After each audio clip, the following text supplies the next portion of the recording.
इधर यूपी के सहारनपुर से जैश का आतंकी गिरफ्तार हुआ। यूपी एटीएस ने आतंकी मोहम्मद नदीम को गिरफ्तार किया। नुपुर शर्मा की हत्या की प्लानिंग कर रहा था नदीम। आतंकी नदीम के मोबाइल से नुपुर शर्मा की फोटो भी मिली है। नदीम के मोबाइल में 30 से ज्यादा वर्चुअल नंबर भी मिले हैं। और आतंकी नदीम पर बेहद सनसनीखेज खुलासा। भारत में 100 फिदाइन तैयार करने का मिला था टास्क। आतंकी नदीम 30 लोगों की टीम तैयार कर चुका था। 30 लोगों को फिदाइन हमले की ट्रेनिंग दे रहा था नदीम। छोटे छोटे वीडियोस बनाकर फिदाइन हमले की ट्रेनिंग दे रहा था। फिदाइन हमले के कोर्स का नाम था फिदाए।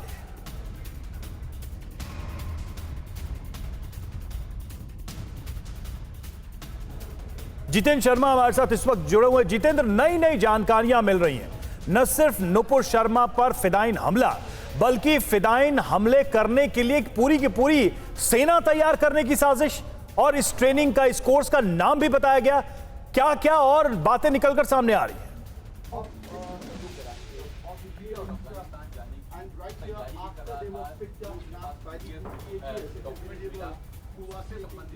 जितेंद्र, क्या सुन पा रहे हैं आप मुझे?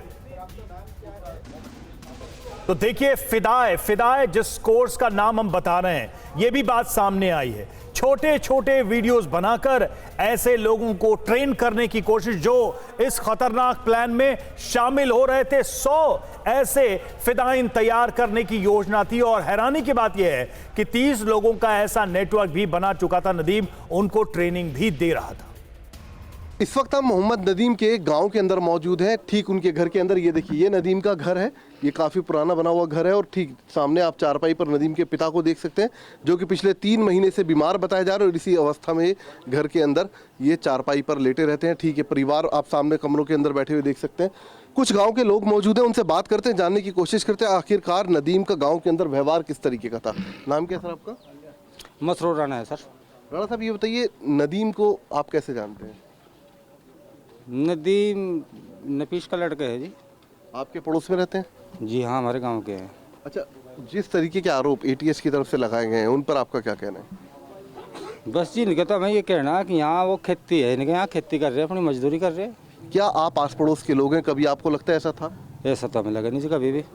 क्या मोबाइल वगैरह में लगा रहता था, कुछ ऐसा बोल रहे हैं? जी हाँ, मोबाइल तो सभी बच्चे रखे हैं। ये भी क्या पता फ़ोन कर रहे या क्या देख रहे। पुलिस यहाँ कब पहुँची थी? पुलिस यहाँ 4-5 दिन पहले आई थी। अच्छा जी, एटीएस के अधिकारी आए थे वोटर लिस्ट लेकर इस सारे ही वार्ड की। और ये कहा था कि उसकी वो अपने ऑनलाइन करा ले, इस तरह लिंक करा ले अपने वोट।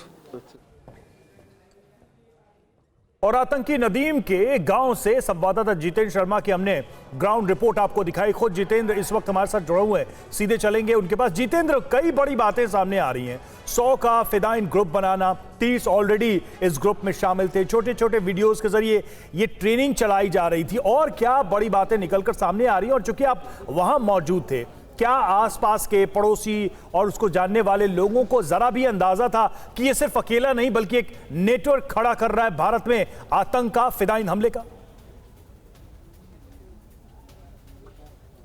जी बिल्कुल। देखिए रवि, इस वक्त मैं कुंडा कला गांव के अंदर मौजूद हूँ। कुंडा कला दरअसल मोहम्मद नदीम का पैतृक गांव। और ये देखिए, मैं आपको दिखाना चाहूँगा, ये जो जर्जर हालत में आप ये घर देख रहे हैं, इसी घर के अंदर बैठकर एटीएस का आरोप है कि नदीम पूरा एक नेटवर्क खड़ा करने की कोशिश कर रहा था तहरीक तालिबान और जैश मोहम्मद का।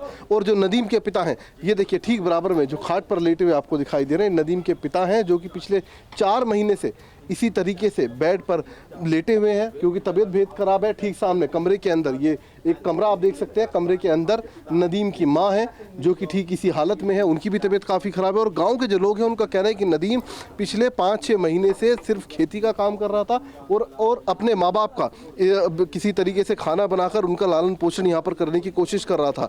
गाँव के लोग भी मौजूद हैं, उनसे समझने की कोशिश करते हैं। ये बताइए, जिस तरीके के आरोप नदीम के ऊपर लग रहे हैं कि वो एक नेटवर्क क्या खड़ा करने की कोशिश कर रहा था जैश और उसके लिए, तहरीक तालिबान के लिए, कितनी सच्चाई आप लोगों को लगती है? क्या ऐसा कभी आप लोगों को महसूस हुआ कि नदीम इस तरीके की आतंकी एक्टिविटी? ठीक है जितेंद्र, आप अपनी बातचीत जारी रखिएगा। फिलहाल हमारे साथ जुड़ने के लिए आपका शुक्रिया।